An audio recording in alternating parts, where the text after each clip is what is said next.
For the second day in a row, Durham solid waste workers did not get on their trucks to collect trash. Pitt County school leaders expect that many bus drivers will again stay home tomorrow. It's drivers' latest effort to make a statement about workload and wages. More than 45,000 port workers on the East and Gulf Coast went on strike. That strike could cost the U.S. economy more than $4 billion per day. Employees are demanding higher pay as they continue to live paycheck to paycheck. Durham city workers continuing their fight for fair pay. Providing for my family because I'm tired of the stress. He's talking about the stress of making ends meet and having to work 2 jobs to do it. We have half the workforce that they did 2 years ago. What if I told you that you could make a significant impact today towards your salaries, working conditions, and union rights just by watching this video? Chances are you're underpaid, overworked, and underrepresented.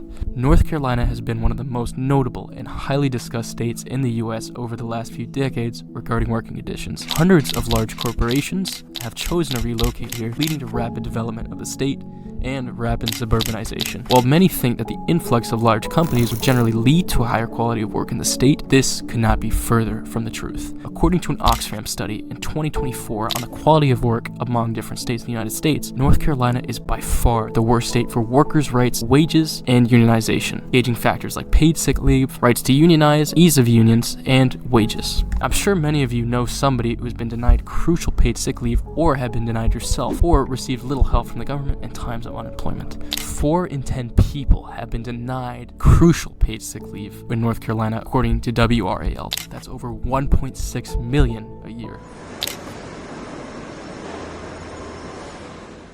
Our minimum wage is the lowest that it's been for 70 years when adjusted for inflation.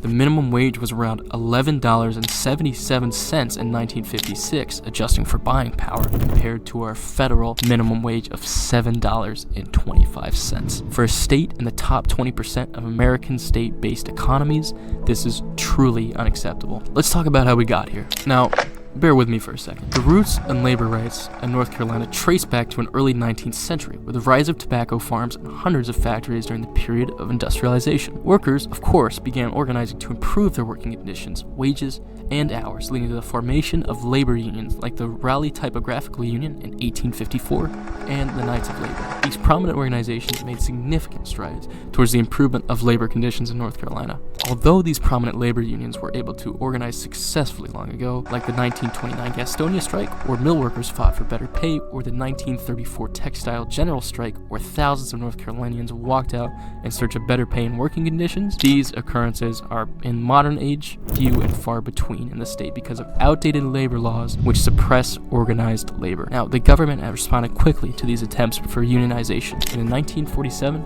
North Carolina became a right-to-work state, weakening the strength of labor unions and setting a dangerous precedent, prioritizing business and setting aside the rights of the individual worker. Bureau of Labor Statistics and a study conducted by Hire a Helper.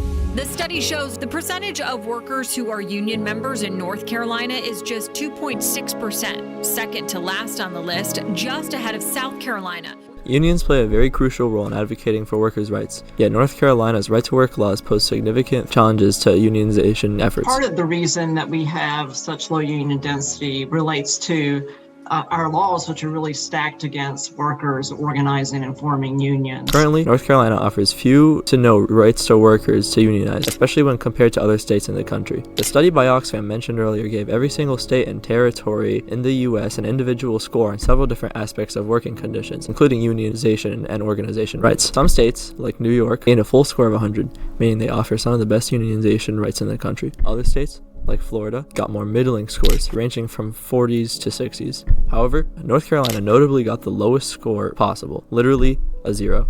Although North Carolina's working class is hurt by the lack of unionization laws, this isn't necessarily at the end of the world. After all, unions wouldn't need to exist if there were adequate rights for workers in place already. Unfortunately for workers in the state, this is not the case. There are simply not enough laws in the state that preserve the rights of workers, making the lack of unions hit much harder. For example, laws permit employers to fire employees without notice, at will, instead of giving them time to prepare or a heads up. This creates a vulnerable workplace, as people can lose their job at any time. Strengthening union rights would empower workers, ensuring they have a collective voice in negotiating for fair terms with their employers. employers. Despite strides made over the years, numerous workers in North Carolina continue to grapple with substantial hurdles. Insufficient wages, the absence of paid leave, and obstacles to unionization create an environment where survival, rather than prosperity, becomes the daily struggle. Currently, the state's labor laws lag behind in offering robust protections, leaving many vulnerable workers without the support they need.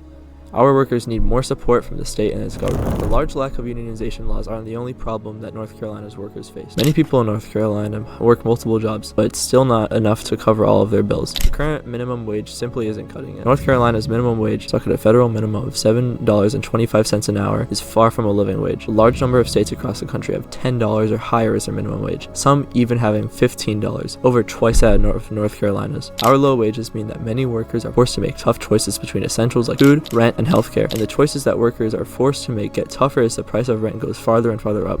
The average monthly price of rent in NC has gone up by around $100 over the past 10 years. Despite much pushback against it over the years, North Carolina is one of just 10 states that maintains the federal minimum wage of $7.25 an hour, which has remained since 2009. When adjusted for inflation, this is the lowest it has been since 1956. The problem with North Carolina's minimum wage isn't just that it isn't getting better. As the years go on and the country faces more inflation, the minimum wage is getting worse. The average cost of milk has gone up by over $2 over the last 5 years. In the same time span, the average cost of eggs has gone up by over $1. North Carolina's wage keeps on getting weaker and weaker as these essentials become more and more expensive, and the lives of North Carolina's workers are just getting harder. Raising the minimum wage in the state is one of our best bets on getting the state back on track towards having fair workers' rights. Having employees be properly paid can lead to a domino effect of other rights and ultimately make North Carolina a much better working environment.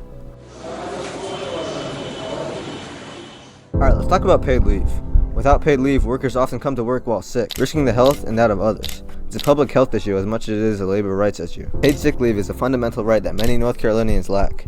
This absence of this protection forces workers to choose between their health and their paycheck. Imagine living paycheck to paycheck every day and an unexpected occurrence happens, causing you to require leave for your illness or family member's illness. This choice is inevitable for low-wage workers, so giving them the option to take the required time off is essential. Instituting paid leave policies would also protect workers' health, reduce turnover, and increase productivity. The first main thing is health. Workers may use their paid leave time to get better mental health and physical health through regular checkups, time to recover from illness, etc. This in turn can make workers more loyal to their respective companies, which offer them essential benefits. To add on to the previous point, productivity would also increase alongside with workers' health being taken care of with paid sick leave. Workers with paid leave are much more likely to have better energy levels during the day because they have the necessary rest to do so.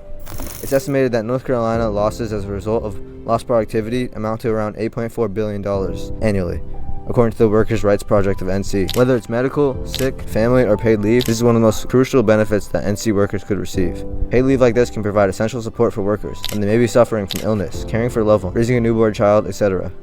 Giving back this leave will not just help workers though. The elderly also rely on family members for unpaid care due to their chronic illnesses. Without paid leave, workers may miss important moments with their families. These moments could be their last conversations with loved ones, or key moments in their family's life. However, the current laws in NC only provide unpaid leave, which falls short in supporting workers during these crucial times. Despite the clear benefits, there is significant opposition to enhancing workers' rights. Critics argue that higher wages and paid leave would burden businesses, potentially leading to job cuts in order to save money. However, evidence suggests that fair wages and benefits lead to higher employee satisfaction, reduced turnover, and increased economic activity, benefits that far outweigh the cost. Businesses will also recognize this benefit to their employees and the financial benefits that having loyal employees brings.